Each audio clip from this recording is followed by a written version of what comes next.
Hello. Welcome to OJ Studios. Please enjoy this chapter of Only Human by Olivia and Lacey Julius.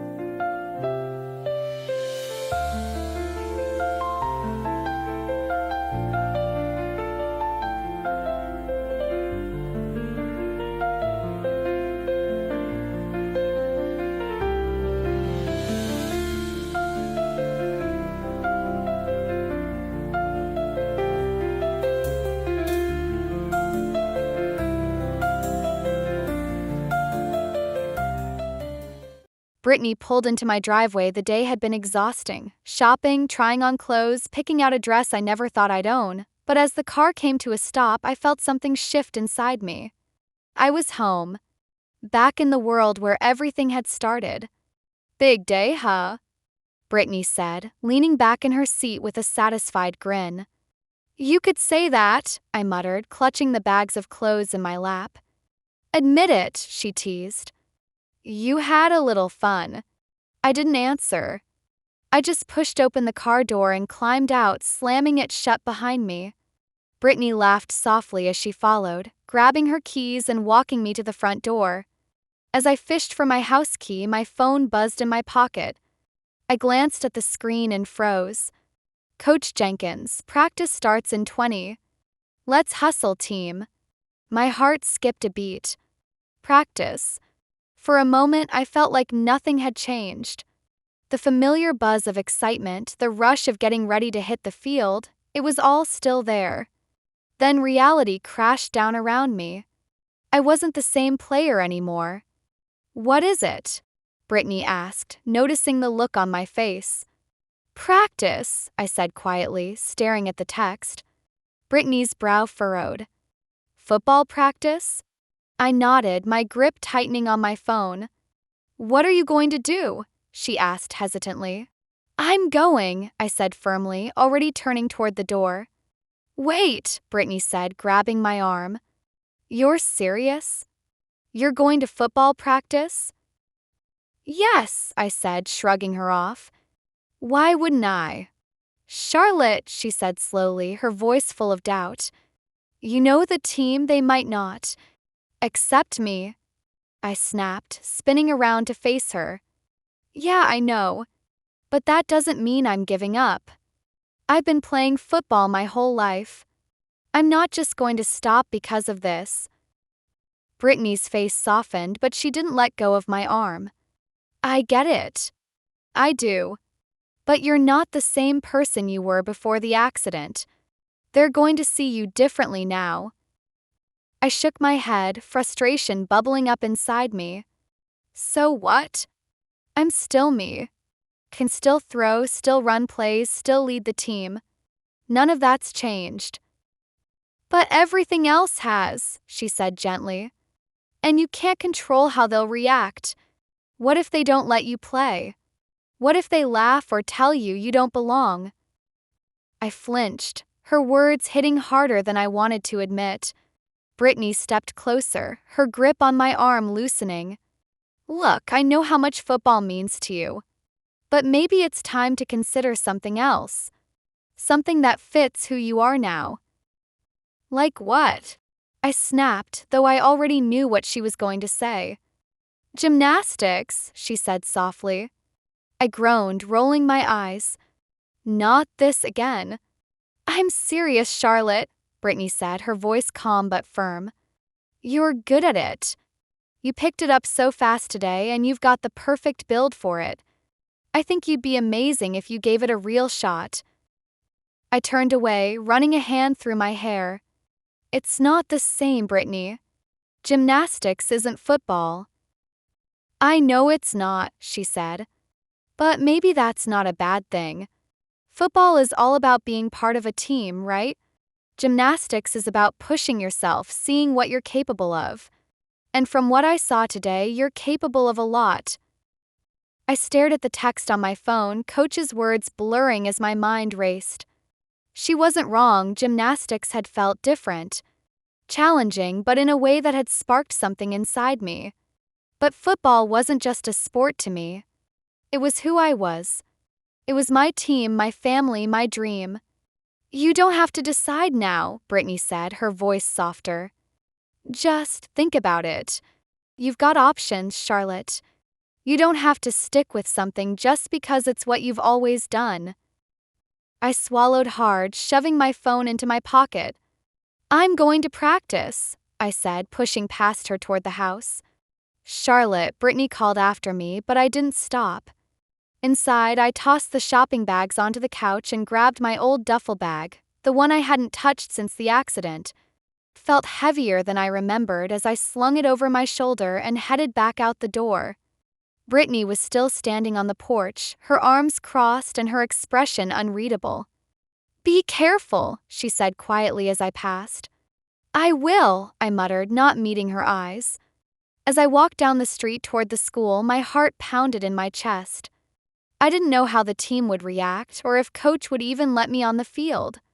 But one thing was certain, I wasn't giving up without a fight. The girls' locker room was eerily quiet, the faint hum of fluorescent lights buzzing overhead. The tiled floors and benches gleamed, and the faint smell of cleaning solution lingered in the air. It was nothing like the chaotic, noisy environment of the boys' locker room I'd been used to. I stood there for a moment, clutching my duffel bag and staring at the rows of lockers. I'd expected voices, laughter, chatter, anything that would make this place feel alive. But it was empty. I let out a shaky breath, trying to steady myself. At least I wouldn't have to face anyone in here. That was a small mercy. Walking to an empty bench, I set my bag down and unzipped it, pulling out my practice gear. The familiar fabric of my jersey and pads felt like a lifeline, a piece of my old self that hadn't completely slipped away. I stripped off the dress I'd been wearing, hesitating only briefly before reaching behind me to unclasp the bra. The strap slid off my shoulders and I tossed it onto the bench, grabbing the sports bra I'd brought. Felt better, less restrictive, less foreign, as I pulled it on and adjusted it. But as I reached for the rest of my gear, my eyes landed on the panties I was wearing. The soft, feminine fabric was a stark contrast to everything else. The rough padding, the worn football pants, the cleats waiting at the bottom of the bag. My stomach twisted, and I stared down at myself, feeling a wave of frustration and shame wash over me. Panties. Underneath football equipment. I couldn't help but wonder what the guys would think if they knew. Derek, Mikey, Coach, even Steven, as much as he irritated me. They knew I was standing here in the girls' locker room, putting on the same uniform they wore, except beneath it I wasn't the same anymore. Would they laugh? Would they pity me? Would they even let me step onto the field? I tugged on my football pants and fastened the belt, trying to shake the thoughts away. But they stuck, clinging to the edges of my mind like burrs. Is this worth it? Question hit me hard and I froze, my hands gripping the edge of the bench. Was it? All of this, everything I'd gone through since the accident, was supposed to be about getting back to normal. Back to the person I used to be. But standing here, staring at the empty locker room and the ghost of my reflection in the metal lockers, I couldn't help but feel like I was chasing something that didn't exist anymore. I wasn't Connor, the quarterback, the guy everyone counted on. I was Charlotte now, wearing football gear over a body that didn't feel like mine, trying to force myself into a role that didn't fit. My chest tightened and I swallowed hard, blinking back the sting in my eyes. Maybe Brittany was right. Maybe I was holding on to something that was already gone. But another part of me, the stubborn part, the part that refused to let go, pushed back. Football wasn't just a game. It was who I was. Or at least who I used to be. I grabbed my jersey and pulled it over my head, the familiar scent of sweat and grass wrapping around me like a second skin. Pads followed, their weight settling on my shoulders. It wasn't comfortable, but it was familiar. And right now, familiarity was all I had. I laced up my cleats, grabbed my helmet, and stood up, staring at the door that led back to the field. Is this worth it? I didn't know the answer. But I was about to find out. The moment my cleats hit the turf, the familiar hum of the field surrounded me. Players jogged through drills, the sound of pads clashing and whistles blowing echoing in the air. For a second, I felt a flicker of relief, like stepping onto the field might make everything feel normal again. But it didn't. Heads turned as I walked toward the team. Conversations stopped, and eyes lingered longer than they should have. I forced myself to keep moving, gripping my helmet tightly in one hand as I approached Coach Jenkins, who was standing near the sidelines. He saw me coming and gestured me over with a nod. "Charlotte," he said, his tone neutral. Hearing my new name out here in this world that used to be mine felt like a punch to the gut. "Coach," I said, my voice steady despite the knot in my stomach. "Glad you're here," he said, glancing down at his clipboard. "You'll be running with the second string today." The words hit me like a freight train. "Second string," I repeated, my voice sharp. Coach looked up, his expression unreadable. "We've made some adjustments while you were out. Anthony's been stepping up as QB1. For now, you're QB2. I stared at him, my chest tightening. "But I'm the starting quarterback." "You were the starting quarterback," he said firmly. "Things have changed, Charlotte. You've been out for days and the team needed someone to fill the role. Anthony's been doing a solid job." "But I can do it," I argued, my voice rising slightly. "I'm still the same player I was before." Coach raised a hand, cutting me off. "You'll have your chance to prove that. But for now, this is how it is. You'll work with the second string and show me you've still got it." My fists clenched around my helmet, anger bubbling in my chest. This wasn't how it was supposed to go. I was supposed to step back onto the field, take my place as QB1, and remind everyone why I was their leader. But now I was sidelined, a backup, while someone else took my spot. I turned toward the field, spotting Anthony throwing warm-up passes with the starters. He glanced my way, a smirk tugging at the corner of his mouth. "Hey, Charlotte," someone called, their voice dripping with mockery. I turned sharply, my jaw tightening as a group of players standing nearby snickered. One of them, Ryan, a linebacker who was always quick with a joke, grinned at me. "Didn't know we were letting cheerleaders suit up now," he said loudly, earning more laughs from the group. "Yeah," another player chimed in. "What's next, pom-poms at halftime?" The laughter grew and my face burned with humiliation. "Knock it off." Derek's voice cut through the noise as he jogged over, his face hard. He glared at Ryan and the others. "Grow up, man. She's still part of the team." Ryan held up his hands defensively. "Relax, dude. Just messing around." "Yeah," another player muttered. "Can't even take a joke now?" Derek ignored them, turning to me. "You okay?" he asked quietly. I nodded stiffly, though my hands were still shaking. "I'm fine. Don't let them get to you," he said. "They're idiots." "Thanks," I muttered, gripping my helmet tighter. "Let's go." Coach's whistle blew and Derek jogged back toward the starting lineup, leaving me standing alone. I shoved my helmet on, the padding pressing uncomfortably against my forehead. Taunts still echoed in my ears, and the sight of Anthony standing confidently with the starters made my stomach churn. As I jogged toward the second string, I couldn't shake the feeling that no matter how hard I tried, I'd never be the same player I was before. And worse, I wasn't sure if the team would ever let me forget it. I stepped onto the field with the second string, clutching the football tightly as I tried to steady my breathing. This was my chance to prove I still belonged here, to show Coach and the team that I was still the quarterback they knew, no matter how much everything else had changed. The center called the snap, and I dropped back, my eyes scanning the field for a receiver. The weight of the ball felt familiar in my hand, but something was off. My grip didn't feel as strong, my throw didn't feel as natural. I spotted a receiver breaking free and launched the ball. It wobbled. Instead of the tight spiral I'd spent years perfecting, the ball hung awkwardly in the air before falling short, bouncing a few yards from the target. "Seriously?" someone muttered, loud enough for me to hear. My chest tightened, but I ignored it, focusing on the next play. The snap came again, and this time I kept it short, aiming for a simple out route. The throw was better, but not by much. Too much air under the ball, and the receiver had to leap to grab it.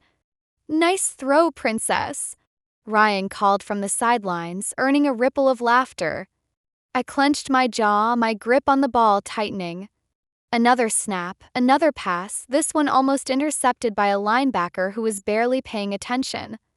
"Maybe we should get her a smaller ball," someone else said, their voice dripping with sarcasm. "Or a tiara." The laughter cut through me like a knife.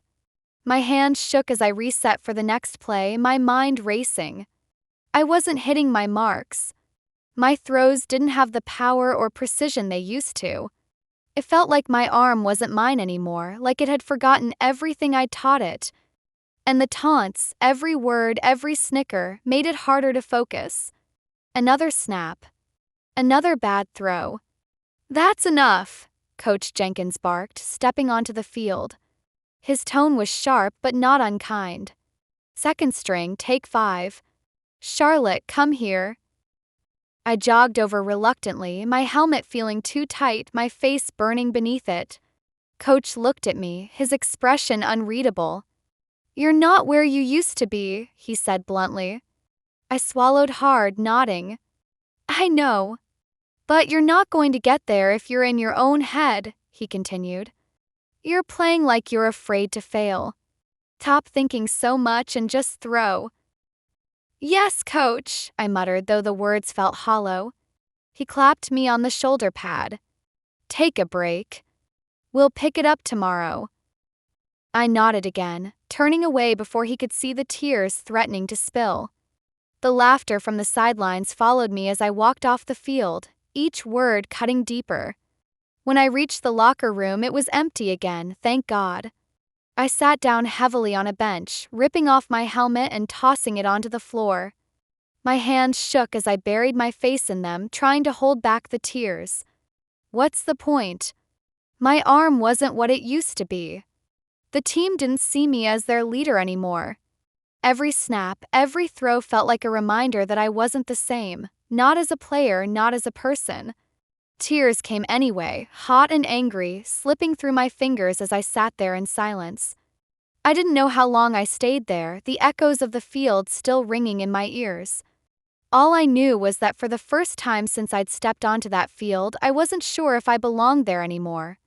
The locker room was silent, the faint hum of the air conditioning the only sound as I sat on the bench, staring at the helmet I'd tossed onto the floor. My chest felt tight, my shoulders heavy.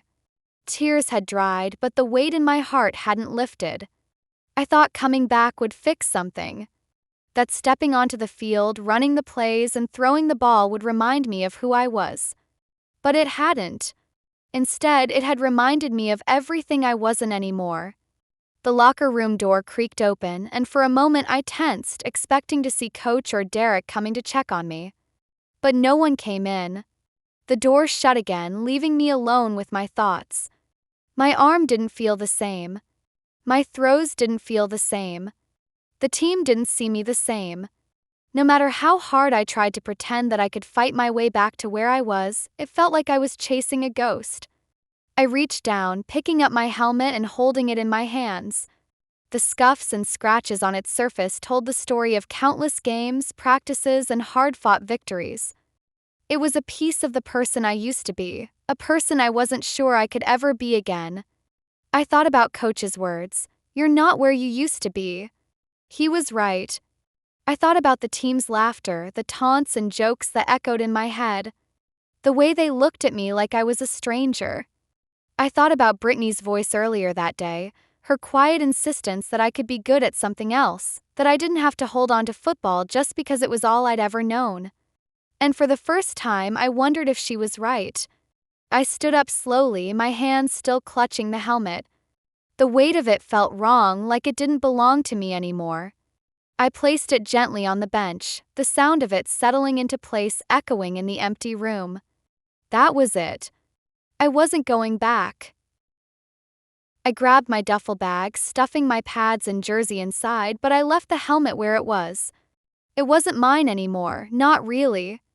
As I walked toward the door, a strange sense of calm settled over me. I wasn't sure if I was making the right choice, but it felt like the only one I could make. The field wasn't my home anymore. It was time to figure out where I belonged. The walk home felt longer than usual. The streetlights flickered on as the sun dipped below the horizon, casting long shadows across the sidewalks. My practice bag was slung over one shoulder, but it felt heavier than it had any right to. When I finally stepped through the front door, the house was quiet. Mom must have been in her room or the kitchen. I didn't call out to her. I didn't want to talk. I trudged up the stairs to my room, still wearing my practice gear. The familiar weight of the pads, the snug fit of the jersey, it all felt suffocating now. I dropped my bag near the door and flopped onto my bed, staring up at the ceiling. What now? That question had been haunting me since the moment I left the field. Football had been my whole life. It wasn't just a sport, it was who I was. And now it was gone. I rolled onto my side, pulling my phone out of my pocket. My thumb hovered over the screen, aimless, until I remembered Brittany's voice in the back of my head. "You'd be amazing if you gave gymnastics a real shot." I groaned softly, rubbing a hand over my face. But curiosity or desperation got the better of me. I opened YouTube and typed gymnastics routines into the search bar. The first video was of a girl about my age, flipping effortlessly across a floor mat, her movements fluid and precise. I watched as she vaulted over an apparatus, landed on her feet with a smile, and lifted her arms triumphantly. The second video showed another gymnast, this one on the uneven bars, her body spinning and twisting in ways that seemed impossible. The sheer strength and grace in every movement were mesmerizing. Kept watching, video after video, unable to look away. I'd never thought much about gymnastics before, but now, seeing these athletes, I felt something stirring. They looked powerful. And for the first time in days, I didn't feel the weight of what I'd lost. Instead, I felt a flicker of what I might be able to do. The sound of footsteps broke my focus, and I looked up to see Mom standing in the doorway, her expression cautious. "You're home early," she said softly. "How was practice?" I hesitated, my hands tightening around my phone. "I quit." Mom's face fell and she stepped inside, sitting on the edge of my bed. "Honey." "I'm done, Mom," I said, my voice hollow. It's not me anymore." She reached out, brushing a stray lock of hair from my face. "What happened?" I took a deep breath, sitting up and staring at my hands. I tried. I really did. But my arm's not the same, the team doesn't see me the same, and I can't do it. I don't belong out there anymore. Mom's hand rested on mine, her touch warm and grounding. "I'm so sorry, Charlotte." I swallowed hard, blinking back tears. I don't know what my life is now. Football was everything. Without it, I don't even know who I am. Her grip on my hand tightened. "You're still you, sweetheart. That hasn't changed." I shook my head. "It doesn't feel like it." We sat there in silence for a while, the weight of my words hanging in the air. Finally, I glanced at my phone, still open to one of the gymnastics videos I'd been watching. "I've been thinking about what Brittany said," I admitted hesitantly. Mom tilted her head, curious. "What did she say?" "She thinks I should try gymnastics," I said quietly, my eyes glued to the screen. "She says I'd be good at it." Mom smiled faintly, brushing her thumb over the back of my hand. "What do you think?" "I don't know," I said honestly. "It's not football. It's not what I've spent my whole life doing. But it's something. And right now, I feel like I don't have anything else." She nodded, her smile soft and encouraging. "Maybe it's worth a shot." I looked up at her, my throat tight. "You think so?" "I think you're stronger than you realize," she said. "And I think whatever you decide to do, you'll give it everything you've got. That's who you are, Charlotte. That hasn't changed." Her words settled over me, warm and comforting. I didn't know if I believed them yet, but maybe I could try. Just like the gymnasts in the videos, maybe I could find my balance again. After Mom left the room, I sat on the edge of my bed for a while, staring at the floor. My practice gear still clung to me, heavy and awkward now that I wasn't on the field. Cleats, the pads, the jersey, it all felt like a weight I didn't want to carry anymore. With a deep sigh, I stood up and started peeling it all off. The jersey went first, then the pads. The sports bra and football pants followed, and I kicked the cleats into a corner with a thud. I grabbed my favorite pair of flannel pajama pants from the dresser, galled that Mom didn't get rid of them, along with a soft, oversized t-shirt. Pulling them on, I felt some of the tension leave my body. The mirror on the wall caught my eye, and for a moment I paused. My reflection stared back. Tired, messy hair, flushed cheeks, and shadows under my eyes. I didn't linger. I turned away and climbed into bed, pulling the blankets up to my chin. The day had been long, exhausting in ways I hadn't expected. My body wasn't sore, but my mind felt like it had been through a storm. As I settled into the pillows, the world started to fade. Thoughts of football, gymnastics, and everything in between swirled in my head, but I was too tired to hold on to any of them. My eyelids grew heavy, and soon the quiet darkness of sleep took over. For the first time in what felt like days, I let myself rest. Charlotte lay curled up under the soft covers, her chest rising and falling in the steady rhythm of deep sleep.